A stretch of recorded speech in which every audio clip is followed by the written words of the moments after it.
Assim como aconteceu ontem, hoje nós também tivemos protestos contra Bolsonaro, protestos favoráveis ao impeachment. E esse movimento cada vez mais começa a ganhar força, porque as pessoas encontraram de fato um modo de protestar, que não seja com panelaços ou verborragia cibernética. Já que nós não podemos ir à rua a pé, nós podemos ir com os nossos carros. E várias carreatas contra Bolsonaro começaram a acontecer. Ontem nós tivemos, várias cidades tiveram carreatas, foi um movimento mais à esquerda, se bem que em alguns lugares foi suprapartidário. E hoje São Paulo também teve a sua carreata na Avenida Paulista, organizada pelo MBL e também pelo Vem Pra Rua. E é sobre isso que eu gostaria de comentar, mas antes, claro, eu peço o seu like, deixa essa força pro canal, clique no botãozinho de gostei, 400 likes em menos de uma hora é a meta que nós temos para esse vídeo. Eu vou ler aqui para vocês. Embora estivessem em lados opostos durante o impeachment da presidente Dilma Rousseff, esquerda e direita agora pedem a saída do presidente Bolsonaro. Os grupos defendem o mesmo, mas seguem separados, pelo menos na hora de protestar. Depois da carreata de ontem da Frente Brasil Popular e da Frente Povo Sem Medo, que apoiaram a petista em 2016, hoje é a vez de MBL e de o Vem Pra Rua organizarem suas manifestações. O formato de protesto em carreatas foi escolhido para reduzir o risco de contágio da Covid-19. Então, como eu falei, a população agora encontrou uma forma de protestar. E povo na rua bota medo em qualquer presidente. Claro que muitas pessoas ainda estão reticentes em apoiar o impeachment de Bolsonaro, como nós vimos no Datafolha, e eu vou fazer um vídeo comentando sobre isso, porque não é necessário um desespero porque a maioria da população não quer o impeachment. Ative as notificações porque possivelmente esse vídeo sairá amanhã e aí você vai entender os meus argumentos. Porque o processo de impeachment, ele é um processo, então há uma necessidade de convencimento das pessoas. E quanto mais o povo vai às ruas, seja com carreatas, seja até mesmo a pé, você começa a mobilizar a população. E Bolsonaro, ele está com medo.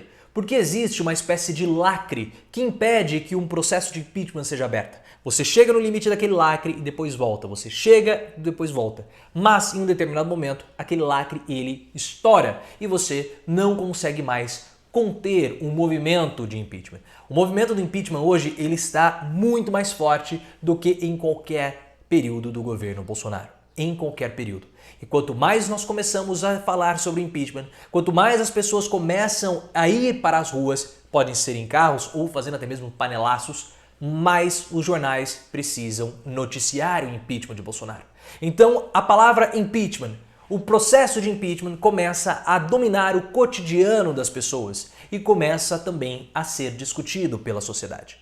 Esse é um processo que em determinado momento vai ser um processo sem volta. E aí não adianta você ter Arthur Lira, não adianta você ter Baleia Rossi. Se a pressão da sociedade, e aí eu coloco dentro da sociedade também o mercado, se a pressão da sociedade for forte, ninguém consegue segurar o pedido de impeachment. Bolsonaro conseguiu reverter essa agenda pró-impeachment no ano passado. Não sabemos se ele vai ter essa força, porque os cargos que foram disponibilizados para o Centrão agora já não existem mais. O único cargo que eu vejo e que que eu vejo disponível é justamente o cargo de ministro da Saúde. E Bolsonaro pode até mesmo ceifar o nosso querido Eduardo Pazuello do seu posto, porque eu falei no vídeo hoje mais cedo que há o inquérito da PGR contra Eduardo Pazuello. Bolsonaro pode sacrificar o seu ministro, colocar alguém do Centrão e abaixar um pouco a poeira em cima do impeachment.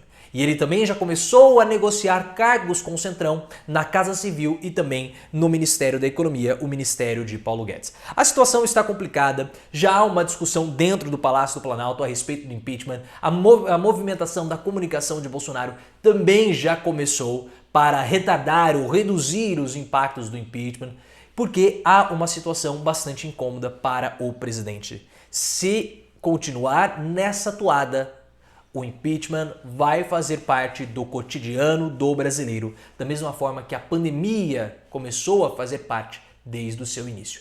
Todos os dias, o Jornal Nacional fala sobre a Covid-19, trazendo números, trazendo dados sobre a pandemia. E isso pode acontecer também com o impeachment. Todos os dias nós temos notícias sobre o impeachment. Isso pode ser um caminho sem volta. Mas para isso é necessário que a população continue se mobilizando, continue se movimentando. Pode ser em suas casas, com os panelaços, pode ser no mundo cibernético ou virtual, ou até mesmo organizando as mobilizações com os carros fazendo as carreatas. Mas eu vejo que esse movimento pode ser um movimento sem volta. Vamos ver como que Bolsonaro vai tentar contornar essa agenda. Talvez ele não consiga, porque os cargos para o Centrão já foram loteados. Se você gostou, clique no botão de gostei, se inscreva no canal, ative as notificações e também me siga no Twitter, @profileoficial.